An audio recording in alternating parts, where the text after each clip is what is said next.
ভৌগোলিক দিক থেকে সীমান্তবর্তী দুটি দেশ ভারত ও চীনের মধ্যে রয়েছে দীর্ঘদিনের বিরোধ।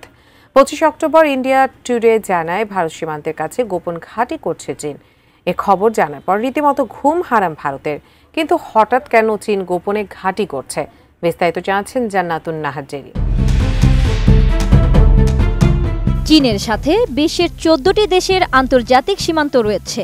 এর মধ্যে সবচেয়ে বড় ধরনের ব্যবধান রয়েছে ভারত ও চীন সীমান্তকে ঘিরে।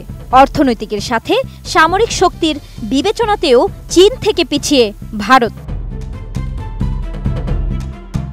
গোয়েন্দা সূত্রে জানা যায়, চীন গোপনে ভারত সীমান্তের কাছে নতুন ক্ষেপণাস্ত্র বাংকার নির্মাণ করছে। তিব্বতের প্যাংগং হ্রদের পূর্বাঞ্চল থেকে প্রায় 110 কিলোমিটার দূরে এই উন্নত মানের বিমান প্রতিরক্ষা কমপ্লেক্স তৈরি করছে বেইজিং।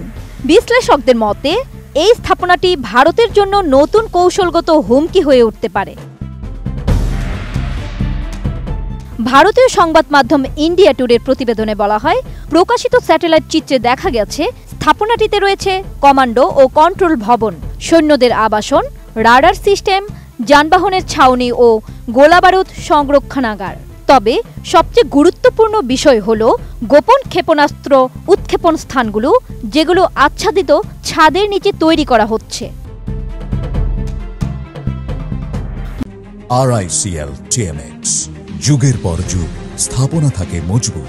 মার্কিন ভূগোয়েন্দা সংস্থা অলসোর্স অ্যানালাইসিস প্রথম এই নকশাটি শনাক্ত করে। তারা আরও জানায়, এই কমপ্লেক্সের একটি প্রতিরূপ গার কাউন্টিতেও তৈরি করা হচ্ছে, যা ভারতের সম্প্রতি উন্নত করা নিউমা বিমান ঘাঁটির ঠিক বিপরীতে অবস্থিত। এই কাঠামোগুলি সম্ভবত 200 কিলোমিটারেরও বেশি দূরত্বের টার্গেট ধ্বংস করতে সক্ষম চীনের দূরপাল্লার HQ-9 surface two air missile system রাখার জন্য তৈরি হচ্ছে। এই HQ-9 হল চীনের অন্যতম প্রধান বিমান প্রতিরক্ষা অস্ত্র। মার্কিন মহাকাশ গোয়েন্দা সংস্থা ভিনটেজ স্পেসের স্যাটেলাইট চিত্রেও বিষয়টি নিশ্চিত করা হয়েছে। চিত্রগুলোতে আরও দেখা যায় উৎক্ষেপণ বেগুলোর ছাদ স্লাইডিং কাঠামোর, যা প্রয়োজন হলে খুলে ফেলা যায়। একাধিক স্থানে এই ছাদ আংশিক খোলা অবস্থায় দেখা গেছে, যা ক্ষেপণাস্ত্র উৎক্ষেপণের প্রস্তুতির ইঙ্গিত দেয়। গোয়েন্দা বিশ্লেষকরা বলছেন, এই নতুন নকশা দক্ষিণ চীন সাগরের সামরিক ঘাঁটিতে ব্যবহৃত কাঠামোর সঙ্গে মিলে যায়। এ ধরনের ভূগর্ভস্থ বা ছাউনি ঢাকা বাংকার ব্যবস্থা ভারতের সীমান্তে প্রথমবারের মতো দেখা গেল। অলসোর্স অ্যানালাইসিস জানিয়েছে, বাংকারগুলোতে ডেটা কেবল সংযোগ স্থাপন করা হয়েছে, যা কমান্ডো সেন্টারের সঙ্গে সরাসরি যোগাযোগ নিশ্চিত করবে।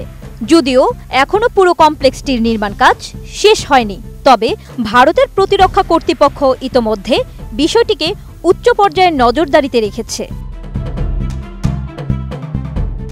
এদিকে গোয়েন্দারা উদ্বেগ প্রকাশ করেছেন, কারণ এই ঘাঁটি সীমান্তবর্তী এলাকায় স্থাপন করা হলে আকাশ ও ভূমি উভয় ক্ষেত্রেই ভারতীয় নিরাপত্তার জন্য চ্যালেঞ্জ তৈরি হতে পারে। জান্নাতুন Nahar Jerry, desk report, ATN news.